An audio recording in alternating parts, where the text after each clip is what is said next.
Ô, pessoal, boa tarde. Marcelão, tá aí? Deixa eu... Não sei se a Tudo Thaís já certo. colocou o Já screen para... estamos ao vivo, já estamos ao vivo no YouTube. Ah, tá ótimo, Thaís. Bom, pessoal, então, boa tarde aí. Boa tarde a todos. Muito obrigado. Vamos iniciar aí mais um seminário da bioenergia.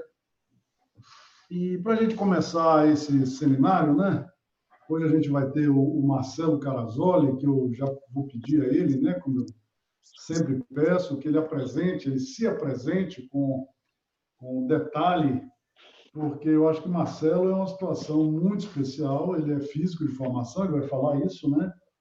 E eu conheci o Marcelo, a gente já tem lá 20 anos aí juntos na estrada, e a presença do Marcelo foi simplesmente revolucionária no nosso laboratório, porque a biologia deixou de ser uma disciplina, né? Uma disciplina de poucos dados, uma disciplina descritiva, uma disciplina que olha os fenômenos de fora para olhar os fenômenos de dentro, a partir de uma quantidade absolutamente astronômica de informação, né? De dados de genoma, de proteoma, dados moleculares os mais diversos, que só fazem sentido se forem adequadamente analisados. Começa a aula. A Bíblia Se forem reunião agora e adequadamente analisados. Então, o que a bioinformática faz é justamente promover essa análise adequada para que esses dados façam sentido biológico, e isso tem sido uma verdadeira revolução, né? Uma verdadeira revolução. Quer dizer, hoje em dia é possível você construir, literalmente construir organismos que fazem coisas que a natureza não trouxe naturalmente, né? Não trouxe originalmente para eles, mas que nos faz, de uma certa forma, assim, ampliar nossa capacidade de desenvolver energias, novas coisas. Um exemplo claro é o caso do etanol de segunda geração, né, que só é possível a partir de bactérias ou fungos modificados geneticamente para produzir enzimas em quantidades enormes, com estruturas enzimáticas diferentes, de levedura de segunda geração. As próprias plantas, já tem muitas plantas modificadas, apresentando enzimas. Então, a gente vive uma verdadeira revolução, e a base dessa revolução é a bioinformática, é o cérebro. E Marcelo, eu diria, é um dos atores principais, né, nesse mundo, não só no Brasil, mas internacionalmente também. E, Marcelo, é excelente que você venha aqui, né, falar para a gente. Como eu te disse, para você começar, por favor, fale um pouquinho aí de sua história, sua trajetória. Manda bala, Marcelo. Tá bom. Eu posso apresentar aqui, primeiro, Gonçalo, eu tenho um slide que eu organizei para isso. Acho que já está com as permissões certas aqui. Bom, boa tarde a todos. Obrigado, Gonçalo, pelo convite, pela chance aí de falar um pouco, né, sobre o que temos feito aí nos últimos 4, 5 anos, que é mais ou menos o que vai estar aqui nessa apresentação. Eu preparei um slide aqui para falar rapidamente sobre minha trajetória. Costumo dizer que não é uma trajetória muito comum assim, né? Eu fiz graduação na física aqui na Unicamp, terminei lá em 2002, quase 20 anos atrás. Eu tenho mestrado e doutorado na física, em áreas que não relacionadas à bioinformática, áreas relacionadas à caracterização de superfície de materiais, interface, óxidos, semicondutores, áreas bem diferentes do que eu trabalho hoje. Envolveu bastante computação na minha tese de mestrado, tanto mestrado quanto doutorado. Envolveu modelagem computacional de sólidos, de materiais de forma geral, e também uma parte experimental grande, onde eu fiz lá no Laboratório Nacional de Luz Síncroton, usando radiação, síncroton. Então, assim, bem diferente do que eu tenho feito hoje, né? A única sobreposição mesmo é a parte computacional, análise de dados, esse tipo. Eu fui para a Alemanha no início do doutorado, fiquei lá 4 meses, na Universidade de Dortmund, e também trabalhei lá relacionado ao meu tema de doutorado. Em 2006, ou seja, eu estava no início do segundo ano do doutorado, Aí eu entrei como coordenador no laboratório de bioinformática aí do professor do Gonçalo, né? Eu não vim para cá assim do nada. Durante a minha iniciação científica, metade da minha graduação eu fiz iniciação científica na física e a outra metade eu fiz iniciação científica no laboratório do Gonçalo. Então, lá em 2006 abriu uma oportunidade, eu entrei aqui como coordenador aqui, eu me tornei funcionário da Unicamp. Então, eu fiz o resto do doutorado sem bolsa, né? E comecei a trabalhar mesmo como funcionário. De 2009 a 2012, eu fui pesquisador associado lá no LNBio, com bioinformática também, um pé na Unicamp, um pé no LNBio. E em 2016, eu me tornei, consegui ser cadastrado, né, na pós-graduação da genética, aí do Instituto de Biologia, e em 2019 eu entrei, então, no programa de bioenergia, na pós-graduação. Acho que é isso, Gonçalo. Assim, minhas áreas de interesse estão aqui.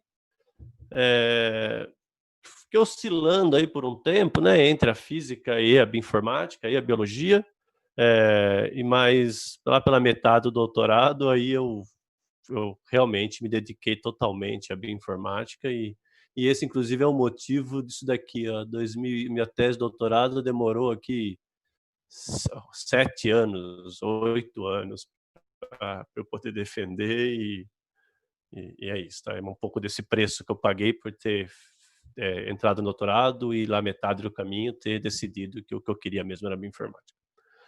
Mas Marcelo, eu beleza. acho que eu já te disse, eu sempre te falo, o seu caso me lembra sempre o caso do Crick, né, do Watson Crick, que levou também acho, 10 anos ou alguma coisa assim, fazendo doutorado, porque ele, qualquer problema bom, ele ia atrás. Eu acho que quando você defendeu sua tese, você já tinha mais de 40 artigos publicados, né? Acho que é um ponto importante aí da sua trajetória. Sim, era isso mesmo. Então tá bom, eu vou seguir aqui, eu vou voltar só um slide para falar, né, do tema da minha apresentação, aplicações de bioinformática na biotecnologia. A gente costuma aí definir bioinformática de forma simbólica, né, como uma interface entre redes, sistemas de computadores e sistemas biológicos, redes de computadores e redes biológicas. Então, o bioinformática é um profissional aí multidisciplinar, que trabalha na área de pesquisa e desenvolvimento, com aplicações em áreas da biologia, médica, ciências da vida, né, de forma geral. A maior parte, pelo menos para alguma parte, uma parcela aí dos bioinformatas, as ferramentas de trabalho são as ômicas, né? Então, a gente tem diversas ômicas hoje em dia disponíveis, que eu estou mostrando apenas algumas delas, né? Genômica, transcriptômica, proteômica e metabolômica. São essas ômicas que geram os dados que se tornam, então, as nossas ferramentas de trabalho, né? A genômica, para quem não está familiarizado aqui, a genômica ela está interessada em ler, em estudar o genoma dos organismos. O produto final da genômica são os genes, a anotação desses genes. Então, se a gente tem um organismo que por algum motivo nos interessa, a gente não sabe nada sobre ele, acabamos de isolar ele lá no lodo, no pântano, com a genômica, de forma muito rápida, a gente consegue acessar todos os genes, saber a anotação da maior parte desses genes, saber o que esses genes estão fazendo e começar a entender como esse organismo funciona a partir da genômica. A genômica foi muito impulsionada aí ela também foi muito impulsionada pelas tecnologias de sequenciamento. E a transcriptômica, o que ela faz, em vez de olhar no DNA, ela olha no RNA mensageiro. Então, aqui a gente acessa todos os transcritos, né, todos os genes que estão ligados, produzindo RNA mensageiro, e a gente consegue acessar com que intensidade esses genes estão ligados, pela concentração do RNA mensageiro que a gente consegue inferir a partir das análises.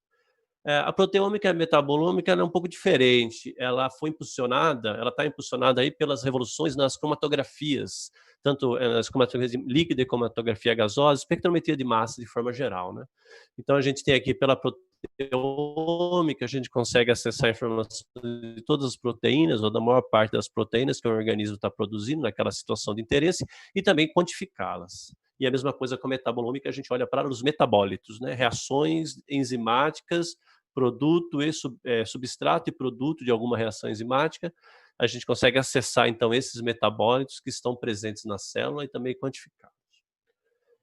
É interessante, embora muitas pessoas acabam analisando uma ômica só, uma ou duas, é muito interessante perceber que essas ômicas estão contando, né, diferentes capítulos de uma história, aqui, diferentes páginas de um livro, né? Então, a gente tem, se a gente colocar isso no contexto de dogma central, a gente vê claramente que essas ômicas são partes de uma mesma história, né? Então, a forma correta, né? A genômica está olhando para o DNA, a transcriptômica está olhando para o RNA mensageiro, a proteômica está olhando para as proteínas que estão sendo produzidas, no contexto de dogma central. Então, a melhor forma aqui é não analisá-las de forma separada, mas sim de forma integrada.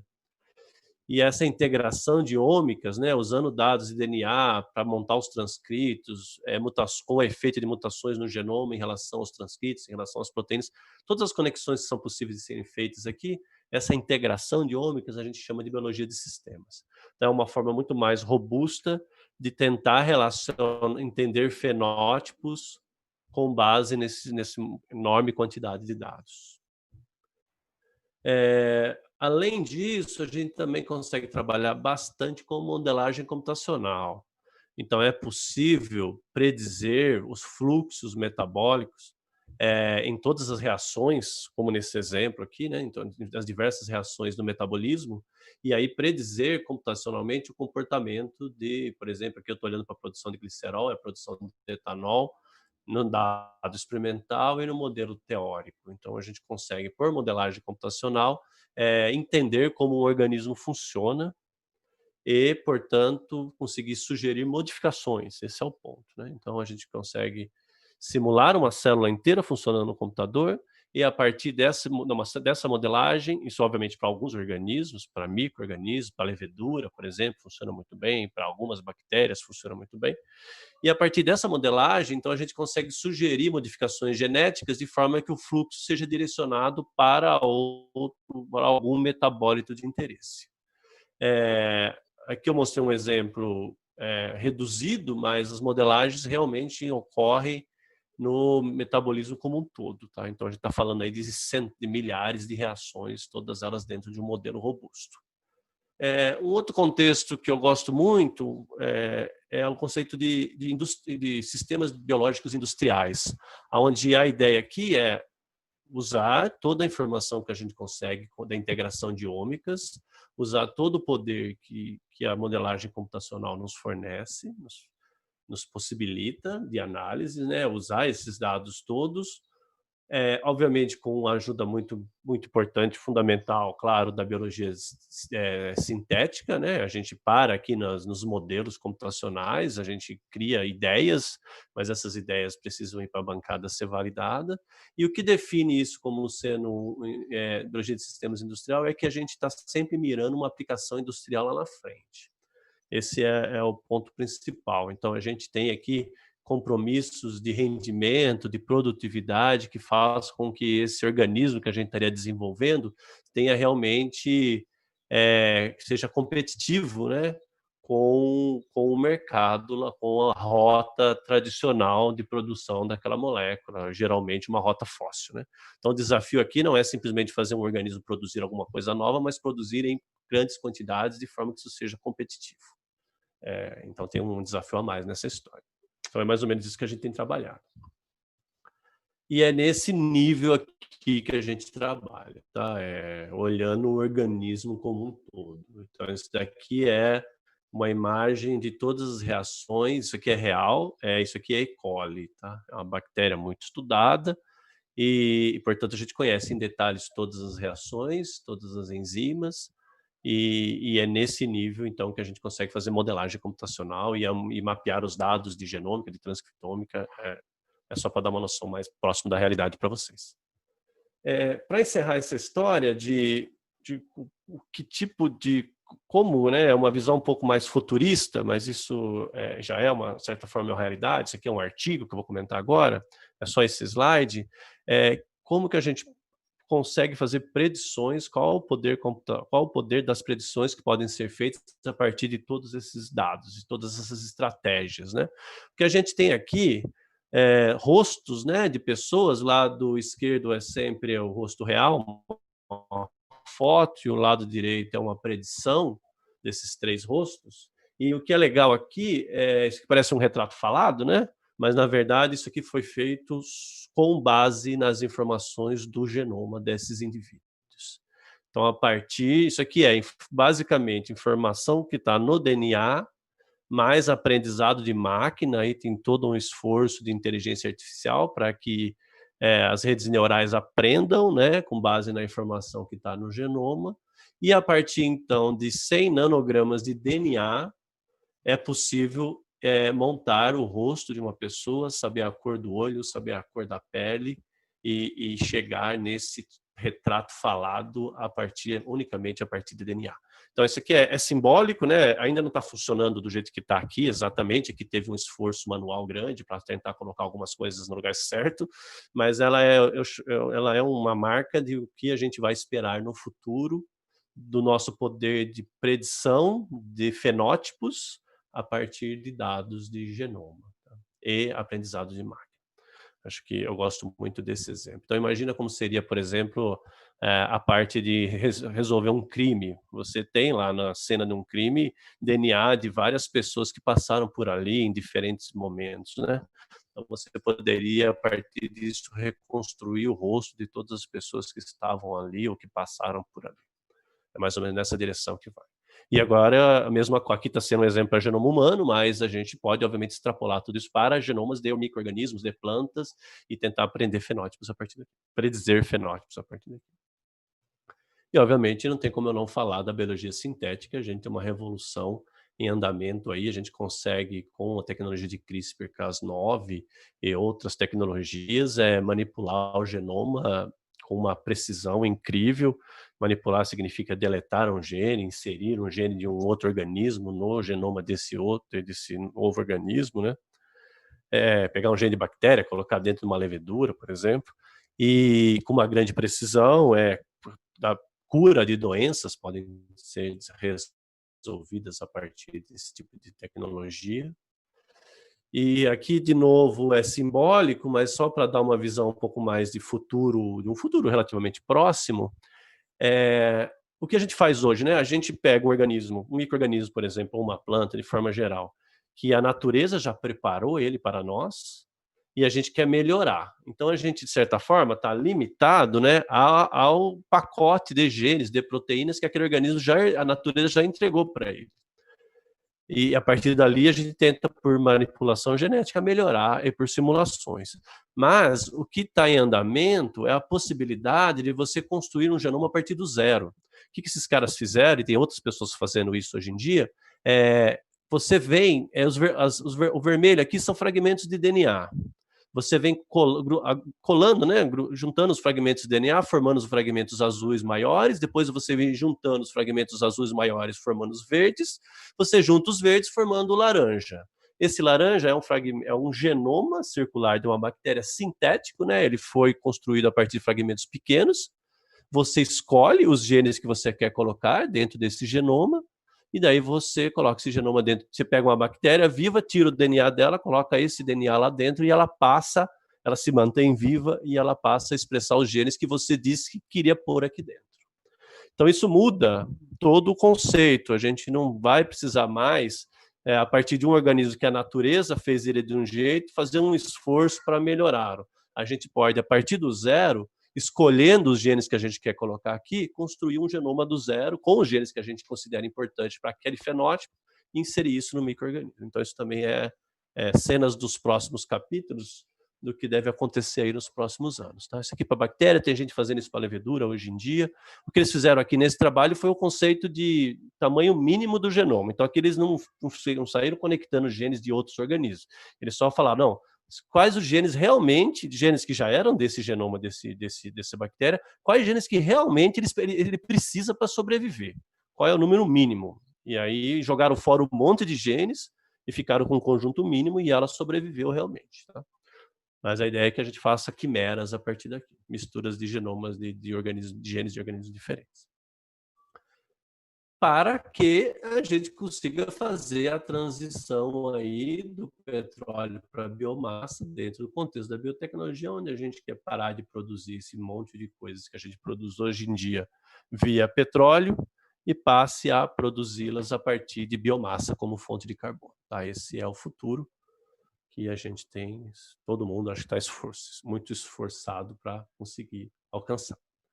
E aí, obviamente, o conceito de biorefinaria, onde a gente aproveita, então, a biomassa, que ao crescer já fixa CO2 da atmosfera, usa essa biomassa para produzir todos os vários produtos aqui que nos interessam no dia a dia.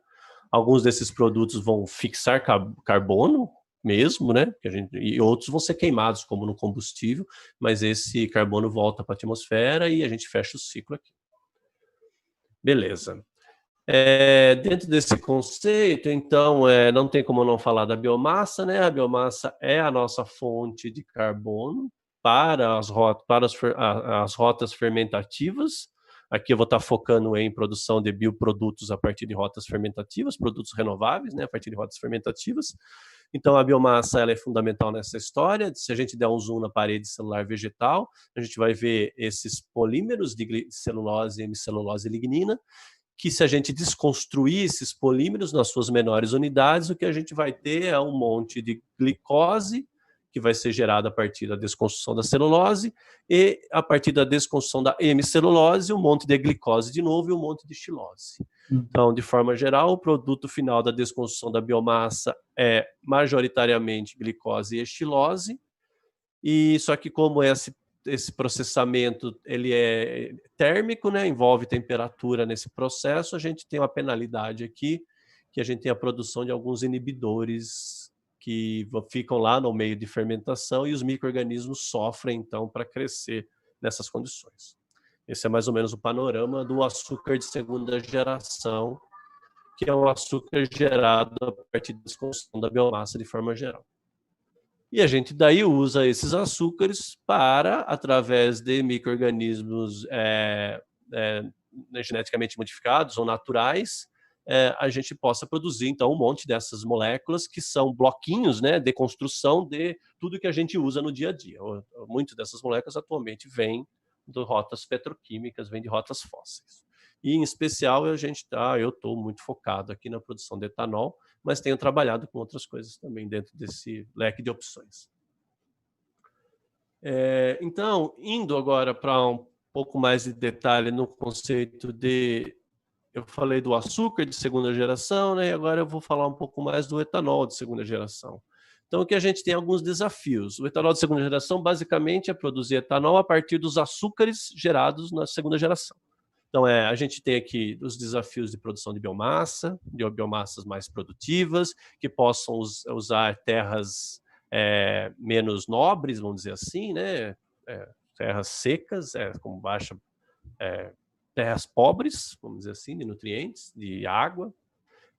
Tenho desafios aqui de produzir enzimas mais eficientes para essas biomassas específicas, desenvolver fungos geneticamente modificados que consigam expressar grandes quantidades de proteínas, colocar novas proteínas nesse coquetel que esses fungos produzem, jogar esses fungos diretamente sobrenadante, as células do fungo toda rompida, por exemplo, jogá-la direto na dorna de hidrólise.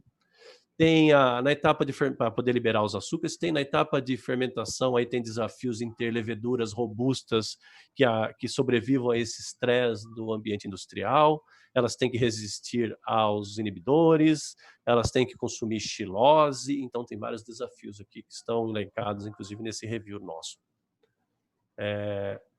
Então, agora eu começo a entrar um pouco mais em resultados do que a gente tem feito nos últimos anos, e eu começo a falar da biomassa, tá? Então, na primeira parte da minha apresentação, eu vou falar um pouco da biomassa, e depois eu pulo e venho falar um pouco aqui das leveduras, né? Então, eu quero falar um pouco da cana-energia. Eu acho que essa figura, essa imagem, essa foto, ela representa bem o que é a cana-energia. A gente tem aqui no meio a cana-de-açúcar, um dos cultivares aí mais produtores usados no Brasil, que produz em torno de 80 toneladas por hectare, e do lado a gente tem aqui, tanto da esquerda quanto da direita, cana-energia, que tem uma produtividade aí da ordem de 3 vezes mais, e a gente visualmente aqui nessa foto ela é bem impactante. A cana-energia também é tolerante à seca, como a gente pode ver nessa imagem. Essa é uma foto, tanto a cana-de-açúcar quanto a cana-energia foram plantados aqui na mesma época. Isso aqui foi aquela seca do estado de São Paulo lá de 2014. Então, a idade dessas plantas é 7 meses e meio, e aqui tinha chovido nessa época 350 milímetros, que é uma quantidade bem baixa de água. E a gente vê aqui a cana-de-açúcar sofrendo, né? Enquanto a cana-de-energia parece um paredão verde aqui de biomassa, né? Então, ela também, além de ser muito produtiva, ela é resistente à seca. A gente pegou aí o desafio, eu não vou explicar esse pipeline para vocês, é só para poder falar enquanto vocês exemplificar aqui o trabalho, mas a gente pegou o desafio de construir, né, um genoma, criar um atlas de genes da cana-energia. Então, talvez vocês não estejam familiarizados com isso, mas genomas de plantas é um desafio computacional enorme e financeiro também. O gasto para você fazer um genoma grande, bem feito de uma planta é centenas de milhões, dezenas de milhões de dólares, de reais, de dólares. Então, aqui a gente assumiu o desafio de fazer esse genoma desse organismo que tem um tamanho de genoma de 4 a 5 vezes maior do que o nosso genoma, só para vocês terem uma ideia de noção de tamanho, com apenas esforço computacional e com uma baixíssima investimento, vamos dizer assim. Tá? Eu não vou explicar o pipeline de bioinformática para vocês aqui, mas e também não vou detalhar essa tabela, mas eu separei duas linhas aqui que eu considero que são importantes. Então, a gente criou, né, um pipeline de bioinformática, um software que é capaz de montar genomas complexos, esse é o resumo da história. Essa coluna aqui são os números obtidos, e a gente aplicou isso para o sácaro espontâneo, que é um parental da cana-energia. A cana-energia, na verdade, tem 70% do genoma dela, é sácaro espontâneo. Mas a gente aplicou, então, o nosso pipeline, e aqui nossa outra coluna é o que seria o tradicional. Se eu pegasse esse genoma, esse DNA que eu sequenciei, e tentasse montar um genoma por um pipeline tradicional, o que a gente teria, tá? Então, a primeira coisa que eu quero ressaltar aqui é o uso de memória, tá? Então, o nosso pipeline usa muito menos memória do que um pipeline tradicional. Mas o que é mais impactante a gente queria encontrar os genes, né? Genes desse organismo. Então, essa métrica aqui, o que está representado aqui é que com esse nosso pipeline a gente conseguiu 80% dos genes esperados para um organismo como esse. Enquanto pelo um pipeline tradicional, usando o mesmo dataset, a gente chegou em apenas 10, 11%. Tá? Tem muito mais outras informações interessantes aqui, mas o que eu queria só era dar existe, a gente tem e a gente pode usar para outros projetos, existe um pipeline para montagem de genomas complexos, sem gastar muito dinheiro de sequenciamento. Tá? Uma vez que a gente teve esse monte de genes, a gente foi atrás de quantos genes a gente identificou, né, nessa cana que o mundo não conhecia. Então, a partir desse resultado, a gente encontrou quase 3 mil genes novos que nunca tinham sido descritos para a cana-energia, e muitos são com função conhecida, boa parte deles a gente simplesmente não sabe a função. É assim mesmo, tá? Mas a quantidade de informação nova que a gente colocou no mundo, né, a partir desse trabalho sobre a cana-energia, que ninguém sabia nada. A gente explorou a expressão esses genes, a expressão desses genes nos diversos tecidos da planta. Então, a gente tem como meristema, gema, raiz, folha, nó. Quando está claro assim, né, essa região mais forte, significa que existe uma quantidade de genes que estão expressando unicamente nesse tecido. Então, a gente encontrou um monte de genes, muitos desses genes novos são expressos, por exemplo, especificamente em raiz, atuam exclusivamente na formação da raiz. E raiz é um tecido da cana-energia que é muito importante de ser estudado. Mas temos para as outras. Esses daqui é um conjunto de genes que só ligam na folha, e assim vai. Isso foi publicado, tá, aqui em 2019 nessa revista, e a partir da informação dos genes conhecidos, que a gente passou a conhecer, e do perfil de expressão deles nos diversos tecidos, a gente gerou uma patente, porque o promotor desses genes é responsável pela regulação, ele que diz quando o gene vai ligar. Então, a gente ter promotores de genes que só ligam em tecidos específicos, então eu tenho 3 promotores que só ligam no tecido meristema, eu tenho 2 promotores que só ligam no nó, eu tenho 6 que são específicos de folha, de raiz tem mais um conjunto aqui, 6 de raiz também. Então, essa informação, ela tem aplicação em biotecnologia, a gente conseguiu fazer uma patente, então, a partir desse trabalho todo, patenteando esses promotores que têm expressão específica nesses tecidos. Outra planta que a gente trabalhou bastante foi a macaúba. Já teve um seminário aqui sobre macaúba com o Felipe Morbi, da Solear, mas, de forma geral, macaúba é grande produtora de óleo, né, nos seus frutos. Ela se espalha, ela já é naturalmente, ela existe no Brasil como um todo, né? São essas plantas aqui, essas palmeiras, é uma palmeira.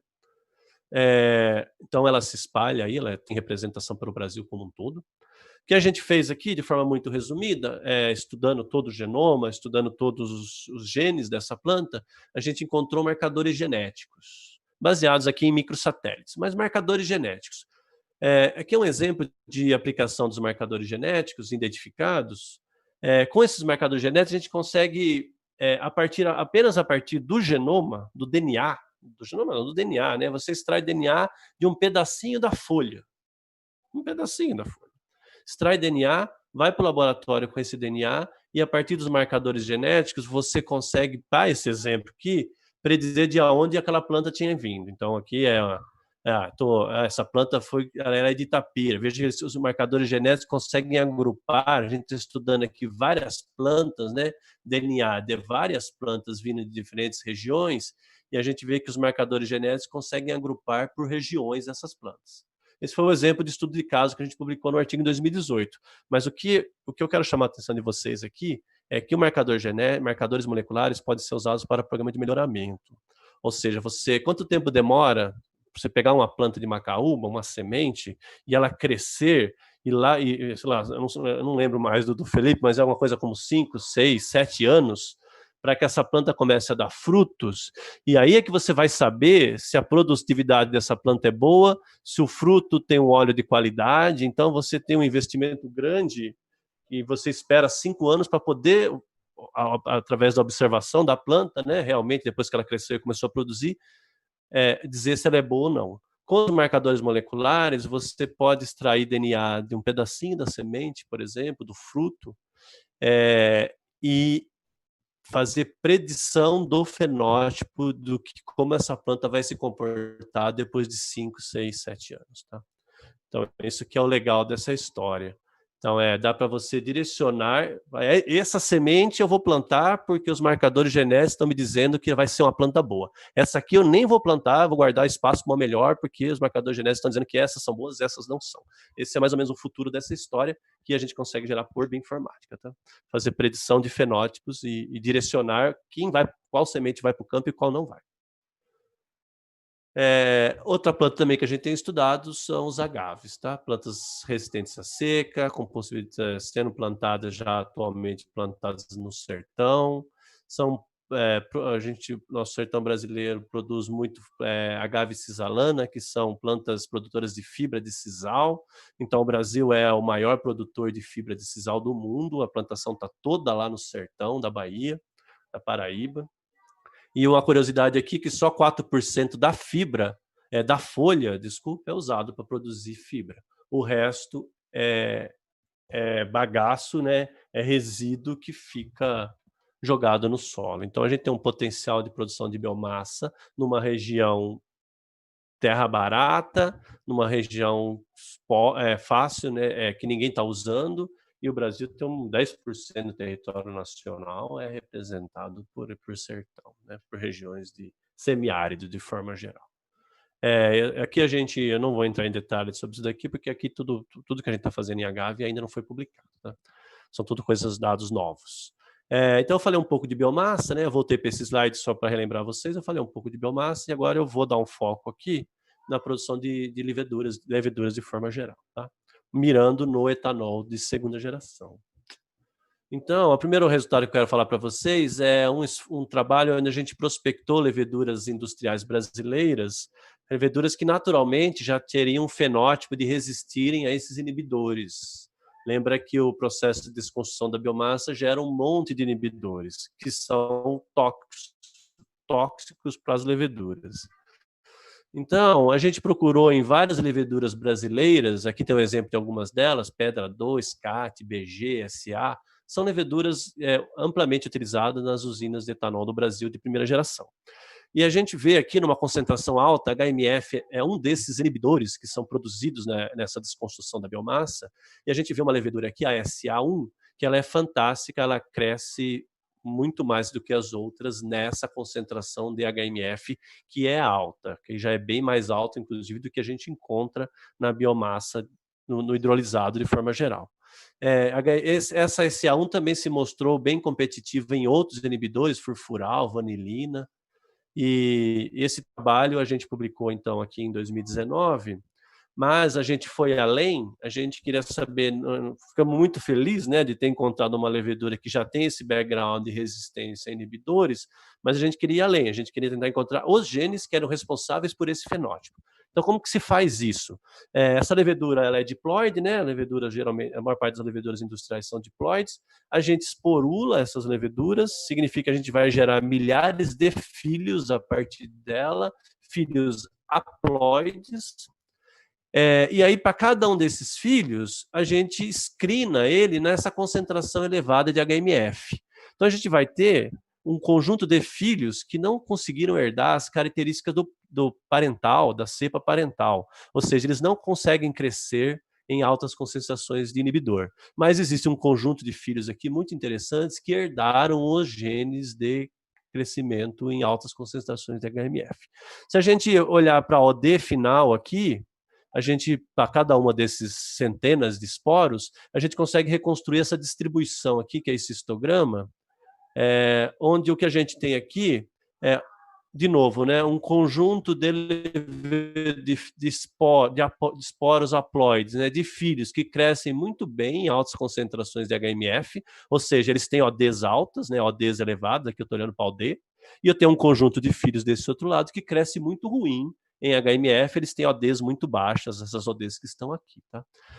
Inclusive, esses filhos aqui, eles crescem melhor do que o próprio parental. Ó. O crescimento em HMF do parental é esse cara. Os filhos, tem alguns filhos aqui que ficaram melhores que o próprio pai, vamos dizer assim. Né? O que a gente faz aqui? A gente seleciona algumas dezenas de leveduras haploides que crescem bem aqui, seleciona dezenas de leveduras haploides que crescem muito mal. A gente faz sequenciamento de DNA, faz busca por mutações, faz análise QTL e depois de toda uma análise computacional estatística, a gente chega nessa figura onde todos os cromossomos da levedura estão representados aqui, do 1 ao 16, a levedura tem 16 cromossomos. Então a gente está mapeando base por base no genoma dessas leveduras. E por uma análise estatística, o vermelho e o verde aqui, o azul, é a significância estatística do meu resultado. Então, acima desse vermelho é 95% de confiança, acima do azul é 99% de confiança. Então, a gente vê que no genoma inteiro tem um pico que passa aqui dessa região. Qual que é a característica para ter esse pico? As leveduras que contribuíram para essa informação aqui são mutações no genoma dessas leveduras que só as leveduras que são altamente resistentes a HMF têm, e as leveduras que não têm resistência a HMF, elas não têm essa mutação. Então aqui tem um conjunto de mutações, vários genes aqui dentro, concentrados numa única região do genoma, e só as leveduras boas têm, e as leveduras ruins não têm essa informação no seu genoma.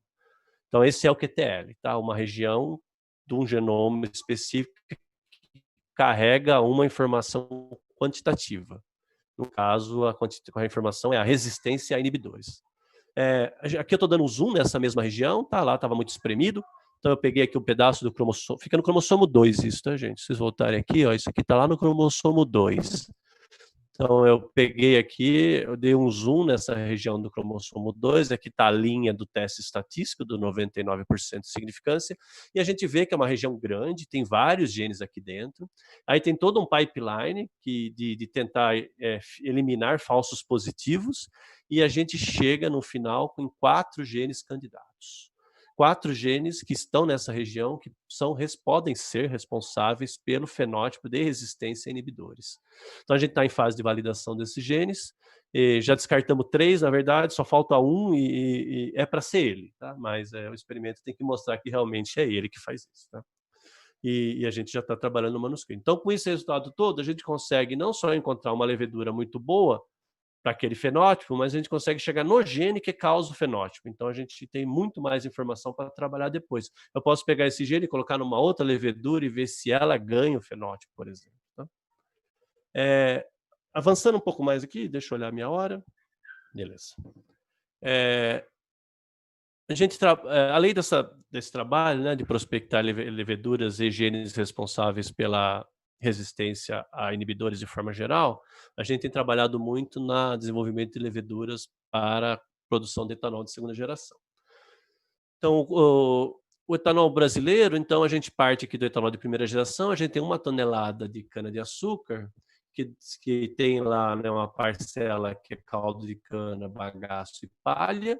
Se a gente usar esse caldo da cana, ele dá em torno de a partir de 1 tonelada, né, 160 quilos de sacarose, que ao fermentar esse sacarose usando leveduras industriais normais, vamos dizer assim, a gente chega em 80 litros de etanol. Então, 1 tonelada de cana-de-açúcar dá em torno de 80 litros de etanol. E esse bagaço, essa palha é queimado nas usinas de primeira geração para produzir eletricidade, e o excedente, inclusive, é vendido na rede elétrica. No contexto de segunda geração, a gente, então, pode pegar esse bagaço e essa palha, desconstruir ela, liberando, então, glicose e xilose majoritariamente. Então, a gente tem, a partir desse material, 60 quilos de glicose adicional, que daria origem a mais 30 litros de etanol, e a partir da xilose eu conseguiria gerar mais 17 litros de etanol. Tá? E a lignina que sobra desse processo ainda pode ser queimada, o poder calorífero, na verdade, está todo concentrado na lignina, essa lignina pode ser queimada e você continua produzindo eletricidade e o excedente você continua vendendo. Então, é uma etapa que você tem a ganhar com isso. Qual é muito legal, mas qual é o problema aqui? Leveduras não consomem naturalmente xilose. Então, se eu usar uma levedura industrial padrão brasileira, uma Pedra 2, uma SA, eu estaria produzindo esses 30 litros de etanol adicional, por causa que eles vieram da glicose, mas esses 17 litros eu estaria perdendo. Tá? Então, essa é a motivação para a gente desenvolver leveduras consumidoras de xilose. Existem duas rotas que a levedura não tem, a gente tem que inserir essas rotas no genoma dela. Então, a gente está trabalhando nessas 2 rotas, tá? Uma é a rota óxido-redutiva, que a gente chama, que tem como base, majoritariamente, genomas de fungos possuem essa rota. E a gente tem uma rota que a gente chama de isomerase, que ela é majoritariamente vindo de bactérias, essa enzima, tá? A gente está trabalhando nas 2 rotas, mas para vocês hoje eu vou contar um pouco da história da isomerase. Então, o que a gente faz aqui? A gente pega uma xilose isomerase de um outro organismo, coloca dentro do genoma da levedura, ela não tinha essa rota, né? Então ela vai passar a consumir xilose, vai passar a transformar xilose em xilulose, e depois a xilulose ela segue aqui normalmente pelo metabolismo da levedura. A levedura consegue trabalhar com a xilulose normalmente, seguindo pela pentose fosfato. Quando a gente coloca uma xilose isomerase no genoma de Saccharomyces, o que a gente vê é isso aqui, ó, ou seja, não consome xilose. A gente vê que a xilose continua, que são tempos de fermentação, né, quase 100 horas de fermentação, e a gente vê que a xilose não é consumida e, obviamente, o etanol não é produzido. Esse já era um problema já descrito na literatura e a solução também já era conhecida. O que tinha que fazer aqui é submeter essa levedura, que é geneticamente modificada, para rounds de engenharia evolutiva. O que significa colocar essa levedura para crescer em xilose como sendo sua única fonte de carbono, crescer por muitas semanas. A hora que a gente faz isso, depois de várias semanas, meses, uma mágica acontece e essa levedura passa a consumir xilose e produzir etanol, apenas após esses rounds de engenharia evolutiva. A pergunta que a gente se fez aqui é o que mudou no genoma da levedura parental em relação à evoluída, né? Evoluída em relação à parental, que propiciou, então, esse consumo de xilose eficiente, e é bem eficiente mesmo, tá, gente? Está falando aqui de um consumo menor que 30 horas. Então, para esse trabalho, a gente tinha 5 isolados independentes que tinham esse perfil, né, que já tinham passado pelo processo de evolução e tinham esse perfil de consumo de xilose bom. Então, a gente aplicou todo um pipeline de bioinformática em cima dessas leveduras, tanto do parental como da evoluída, sequenciamos o DNA, fizemos montagem dos seus genomas, fizemos comparação dos genomas. E quando a gente faz comparação de genomas, a gente tem dois efeitos que a gente procura. Um efeito a gente chama de copy number variation. Esse efeito é quando, durante a evolução, regiões grandes do genoma ou sumiram, se perderam ou foram duplicadas. Regiões grandes, às vezes com muitos genes dentro. Tá? Então é o que está aqui. Né? Durante a evolução, por exemplo, o locus que codificava para o gene C, ele desapareceu no genoma. Esse é um evento de deleção. Ou ele pode ter duplicado. Ó. Depois da evolução, eu fiquei com 2 cópias do gene C. Por algum motivo, o gene C era importante para aquele fenótipo, a natureza deu um jeito. A evolução é legal, porque ela deixa a natureza resolver o problema para você. A natureza encontrou uma solução aqui, que é aumentar o número de cópias. Isso são grandes blocos, mas a gente procura por sinais que é apenas uma mutação. A única base do genoma da levedura que poderia ser responsável pelo fenótipo. Uma troca de uma única base. A gente chama isso de SNPs. O que significa isso? Significa que na levedura parental, nessa região aqui era um G e depois passou a ser um T. Simplesmente mudou, tá? E a gente está falando de um genoma de 12 milhões de pares de base. Então, a gente procura uma mutação que pode ser responsável pelo fenótipo num genoma de 12 milhões. A primeira coisa interessante que a gente acha, quando a gente procura por copy number variation, é essa região aqui, que está lá no cromossomo 5, né, ela está aqui, eu estou dando um zoom nela aqui, é uma região que no parental, né, antes da evolução, ela tinha uma cópia só, esse eixo X aqui é o número de cópias que essa região passou a ter no genoma, o eixo Y. Então a gente vê que no parental é uma cópia só, e para um evoluir, a gente tinha 5 isolados, né, que eu falei, 5 evoluídos, né? Para um evoluído, a gente passou a ter 25 cópias, e para outro evoluído, a gente passou a ter mais de 35 cópias. Então a gente se perguntou, nossa, que região é essa? O que tem aqui dentro? Né? Que gene é esse que ele passou a ser tão importante? E a hora que a gente foi procurar que gene que estava aqui, isso aqui foi exatamente a região onde a gente colocou a xilose isomerase no genoma. Então o que aconteceu aqui a xilose isomerase, a proteína, a isomerização que essa proteína faz é muito ineficiente. Então, a xilose isomerase não consegue fazer uma isomerização muito rápida dentro da célula da levedura. Então, a natureza achou uma solução aqui que é o seguinte, já que a isomerização de uma proteína é muito ineficiente, muito lenta, eu vou aumentar a quantidade de proteínas. Eu aumento a quantidade de enzimas e a taxa de isomerização vai passar a aumentar e eu vou ter um consumo de xilose mais eficiente. E foi exatamente isso que aconteceu. A xilose isomerase passou a ter 35 cópias do gene no genoma, e a hora que a gente olha para o transcriptoma dessa levedura, por exemplo, a gente vê que esse é o gene que passou a ser o gene mais expresso na levedura depois da evolução. Então, são muitas cópias, são muitas xilose isomerases, proteínas, atuando, fazendo a isomerização de forma mais eficiente, tá? Na força bruta, né? A natureza achou uma solução aqui que simplesmente coloca mais aí que as coisas vão acontecer mais rápido. A gente, quando procurou por mutações, eu vou até um certo ponto, tá, Gonçalo? Depois eu paro aqui, não quero estourar o tempo. A gente foi além, né? A gente procurou por mutações, trocas de uma única base.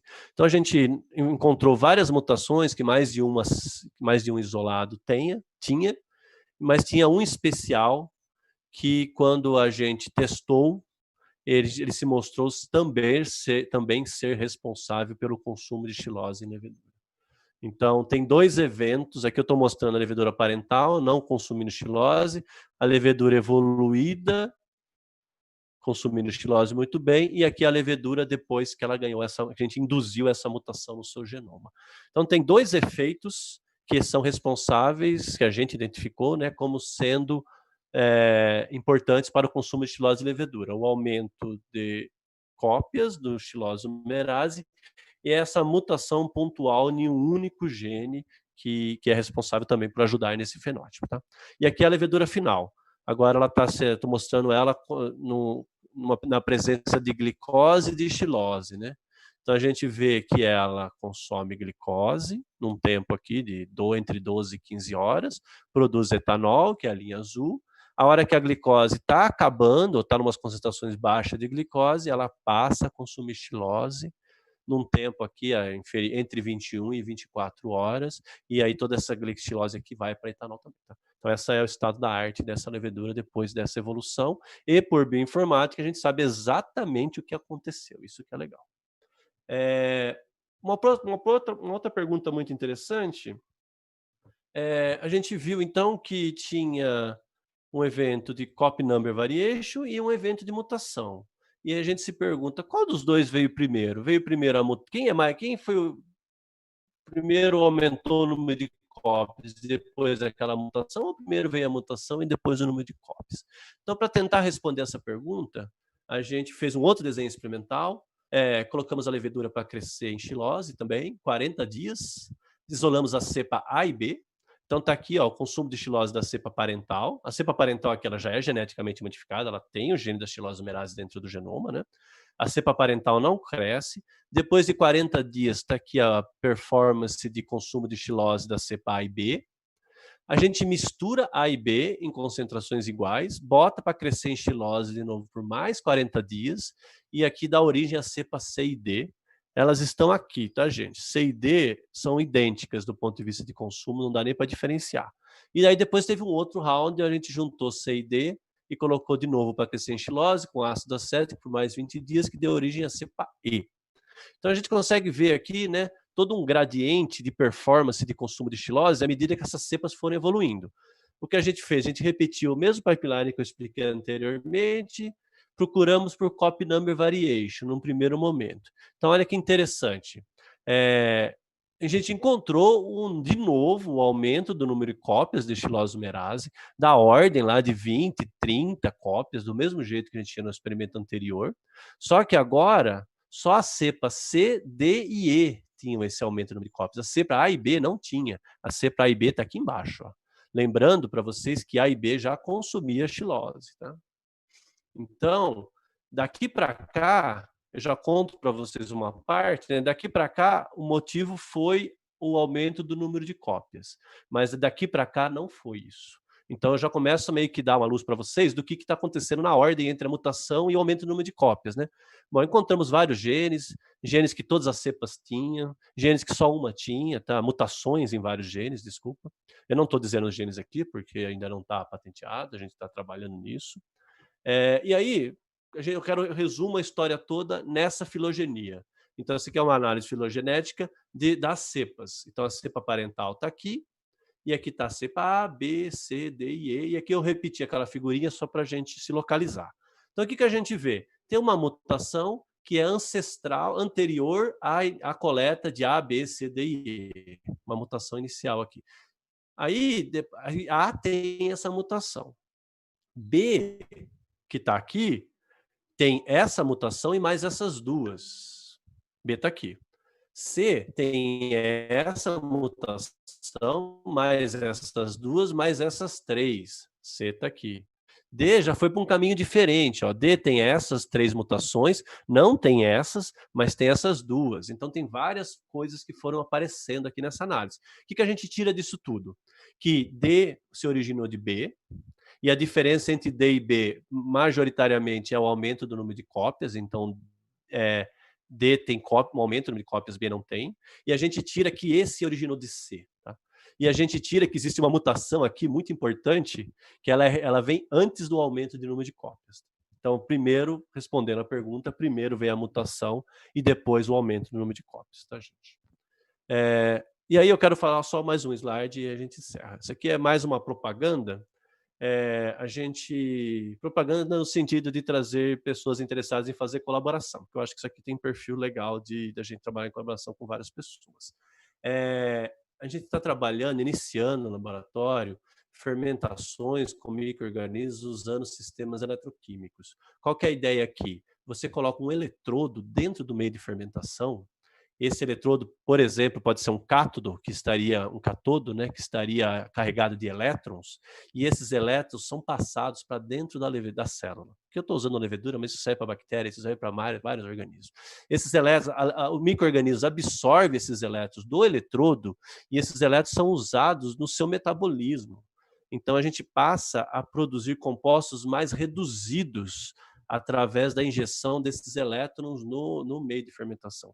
A gente literalmente dá choque nas leveduras, nos micro-organismos, quando eles estão fermentando. Tá? A gente pode fazer o contrário também. Se a gente estiver interessado em compostos mais oxidados, em vez de eu colocar um cátodo, aqui eu ponho um ânodo, e aí ele vai retirar elétrons do micro-organismo. Tá? Então, aqui é só uma figura ilustrativa que a gente está fazendo no laboratório, a gente está realmente fazendo fermentações, onde aqui é uma fonte de voltagem, a gente está literalmente dando choque dentro desses organismos e eles estão mudando o seu metabolismo a partir disso. Tá? Beleza. Obrigado aí, gente.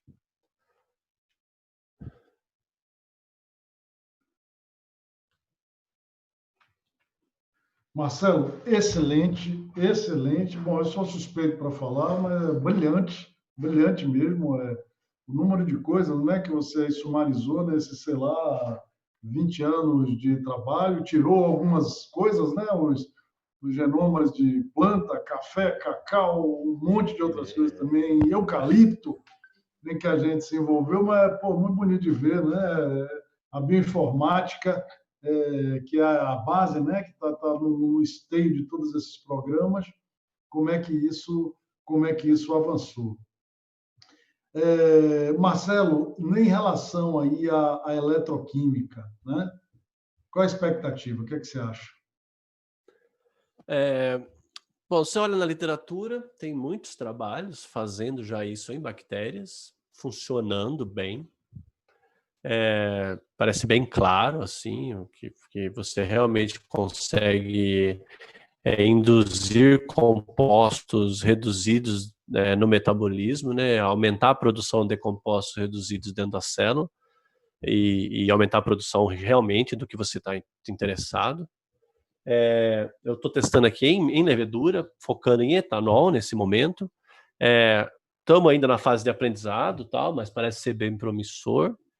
Já existem, tem a empresa Mali, por exemplo, que ela já existe um processo de onde ela tem um sistema eletroquímico, ela coloca dentro da usina, né, em escala industrial, ela literalmente faz um buraco na dorna de fermentação, lá de 1 milhão de litros, entra com esse equipamento lá dentro, e a usina de primeira geração opera com esse levando choque, as leveduras lá dentro estão literalmente levando choque, e ela consegue melhoras de performance em torno de 8%. Então, eu acredito que para 1G é mais ou menos nessa direção que as coisas devem ir, mas a gente quer ir muito além aqui, né? A gente quer usar isso para leveduras de segunda geração, ver como é que melhora, especialmente a via oxirredutiva, que depende de elétrons para fluir.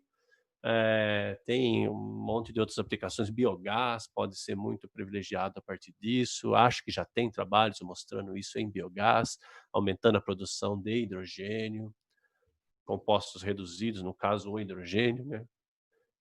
Eu acho que tem muito espaço, tá? Eu não sei em relação à viscosidade, meios mais viscosos, tal, como que isso funciona, a gente ainda tem que aprender tudo sobre isso. Mas me parece um futuro bem interessante. A gente está falando de 1 volt, 1,5 volt. Para quem não está familiarizado, isso é uma pilha, a pilha que vocês botam no relógio para ele funcionar. É nesse nível, obviamente, num volume de meio litro, né? Se você no aumento de escala, essas voltagens sobem, mas 100 volts, voltagens normais de operação de uma usina, não é nada muito...